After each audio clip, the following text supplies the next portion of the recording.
Misha. How are you? Hi, hi, Congresswoman Simon. I'm I'm feeling better today than I think I've felt in the past few days. It's a beautiful day here. I got to walk my kids to school. That was nice, Oh, but kids. I didn't know you had kids. I have twin 7-year-olds. Stop it. You are super busy. So you, up until recently, a working mom of second graders? Or did, Yeah, twin second graders. They can read now. oh my God. And they are just, I'm sure. I have two. One is older, one is now in middle school, but I remember second grade quite fondly. They're super precocious. Little boys, little girls. One boy, one girl. Well, that is so cool. Well, one, I'm so thankful that, we're able to begin, hopefully a connection that'll be long held. I'm really trying in my new role in Congress to be on the ground with the folks that, you know, I work for. I work for you. You're my boss. And I did learn, unfortunately, that our administration laid off literally thousands of workers all over the country, pretty much out of nowhere. Can you tell us a little bit about what your job was, the work that you were doing, and when did this work separation happen, and how it's Oh, affecting you as a yes. mom and as a community member? Yeah, so I was working for the Office of Online Services with the IRS. And so the Office of Online Services has all these digital products that American taxpayers can use to figure out how much they owe, whether their refunds are coming, whether they're due any credit, get some help because, sometimes the wait times to talk to a person can be long. So it's Days, right? Weeks. Right. Yeah. Yeah, I don't deal I'm not on that side, so I don't know what the wait times. I knew that they had been getting better with the Inflation Reduction Act, that they had hired a lot of people to help with this, but I was on the digital services side where we're just trying to build up these products. And as part of the analytics team, my role is to try to look at the kind of web data that's going in, like how people are accessing the sites, to say, oh, okay, we're getting more Spanish speaking users who are using mobile than desktop, or like more desktop users are doing English, and just trying to gather those insights so that we can make the sites as useful and these web apps as useful for American taxpayers as possible so that we can just make it work. So wait a minute. You're telling me that you worked for the IRS and you weren't a sort of this old school do nothing, this categorization of workers that you're just drinking coffee at your desk. Like you came in highly skilled. Did you come from another sector? How did Yeah, I you, can't. yeah. I'm a data scientist. I came from the tech sector. I was working Wow. with a lot of people in the Office of Online Services were relatively new hires too. And so, we had product designers, UX designers, and just my whole team was of data scientists and analysts, where we're trying to design things that make these web apps as useful as possible. And yeah, I feel like I was working harder than I was in the tech Yeah, sector like why in a did lot you of decide to ways. make the switch from tech? I mean, again, data scientists and those of us who, have worked with data scientists, you all are really sort of the center of sort of knowledge and innovation for multi-sectors. You're the ones who kind of make things go when we pick up our phones or how we get our stats to know what's happening in policy to banking. I mean, across education. As a data scientist, why did you decide to go work for the IRS? I'm just I know it's kind of, well, what I love about doing data science is like we can work in a lot of different sectors. And like each time I've worked at a new company, I get to dive in and like get that sort of foundational knowledge about how different groups work. And so the company that I was at before was in med tech, and we were developing these products to use virtual reality to help people with rehabilitation journeys and like help them with mental health. And so it was a really, really amazing product. But unfortunately, it's the private sector, and virtual reality is super expensive to make, and the math just wasn't working out for it. And so I went through a layoff just this past fall, and but the way that it was done was so differently, where we were part of the earnings calls. We knew that this was probably going to be shutting down in the next year or so. So we had time to start looking. And then because of the California WARN Act, we had 60 days notice, so we could be still having our health insurance, still be looking for jobs while we're winding down our operations. Because it's sad not just to lose your job, but also the work that you've put into it to make sure that it's tied up, and like, whenever someone's ready to pick it up again, it can that's go on right. next. That's right. We had that wind down period, and then severance that happened afterwards. Of And so course. it's actually because of the severance and the annual payout that I got from the private sector that's getting me through this period where the federal Wow. government was just kind of like we thought that like things were getting chaotic once the new administration came in, but we had no idea that we were going to be just fired, no note.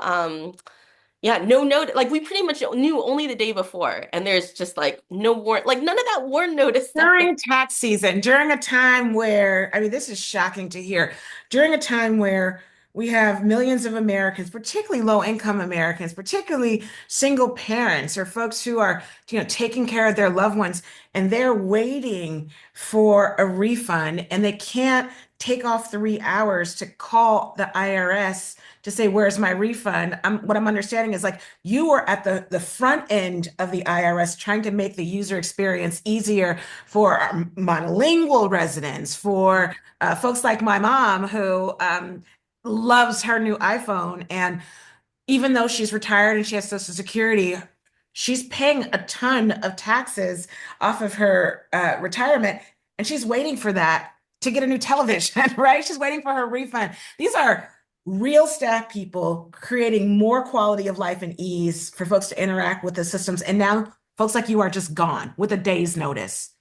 Yeah, yeah. Well, it wasn't even really a day's notice because they just told us, like, hey, it'd be great if everyone could come into the office tomorrow. Wow. And that's what we suspected. And so people are just sitting in the offices realizing that their access to things got cut off. And then eventually they're like the notice that was supposed to terminate people didn't arrive for most of my team. So they were just like, you'll get a note in the mail, just leave your laptops here. And like, not any information about no offboarding. It was just like a one-page letter that I got overnighted in the mail on the weekend, the Just get Thursday your after. get your stuff. Well, as somebody who works for the federal government, as somebody who actually works for you, I want to say, um, I'm sorry. But that sorry is not good enough. Like we are going to fight members of the Democratic Party, but particularly me with you and other folks who worked. Did you work in San Francisco in the downtown office or in I Oakland? was in I was in the Oakland Okay, Rondellums you were in the Ron Dellums building. That's right. So my office will be opening in just a couple blocks from that building, from the federal building. And I hope that, in a short amount of time, we're going to get y'all's jobs back. We actually need you. This administration, you're right, didn't do what it should have done. If you want to shrink a workforce, it should be a thorough and thoughtful and transparent process that's focused on efficiency. That didn't happen. So a couple things, and I know again, your work right now, you're looking for jobs. You have literally 2 mouths to feed. I won't keep you for too long. Two questions for you. What do you want members of Congress to do? What's your rallying call for me and others? And two, what do you want folks to know who don't quite understand what this impact is? Over 20,000 federal workers were fired in the last couple of weeks with very little notice. How do you think that it's going to impact folks in our district and folks around the country? So yeah, what should we be doing in Congress? What should the list from me? That's a big ask. I mean, I think the thing that's surprised or shocked me really the most is like how like procedures and laws that are supposed to protect us. Like That's we right. have a collective bargaining agreement with the That's right. union, like how all of this is just being steamrolled over.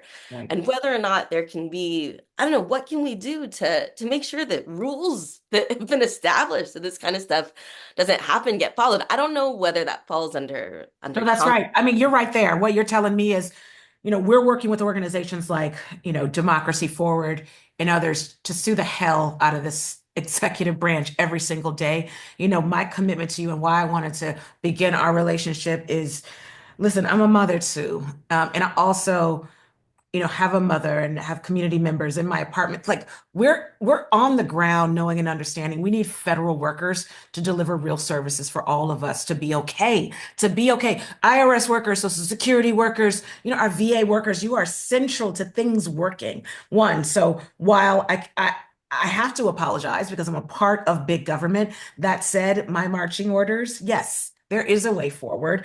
It's not fast enough, but we're going to hold their feet to the fire. We need you.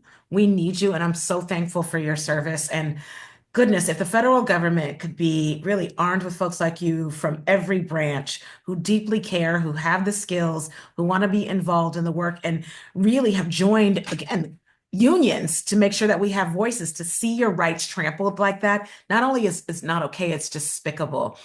Can you talk a little bit about before we break, um, this idea of the punching down of the federal worker? Can you talk about you and your colleagues and why you think that federal workers need to be better understood? What do you all bring to the table? I know, and folks who are receiving service know, but yeah, give us a little bit of that. Yeah, I mean, I think one of the things that has surprised me the most when I started working for the federal government is how much people like it'd be funny because it just feel like a regular like kind of like private industry kind of job, but then every once in a while, almost every day, at some point, someone would go into like the mission, like this is for the American people, like That's this is right. like we have to be doing it for this reason, and like there's such a flow of patriotism among the federal workforce that I didn't know was there. Yes. And it was something that really motivated me that Yeah. like, we're not doing this just to push papers around and get a state, well, it's not stable job paycheck anymore. Thought it It's was, more right. because we have this bigger purpose that we're serving our communities, and I loved being a part of a union too, that's like trying to, like we have rights and trying to protect those. So I really enjoyed the work. I liked the people that I worked with as well. Well, I hope that we can work and win to win your jobs back. My mother retired from the VA hospital after 35 years. She went to get a federal job knowing, one, that she could serve veterans, the American people, and that one, it would be a stabilizer for our family.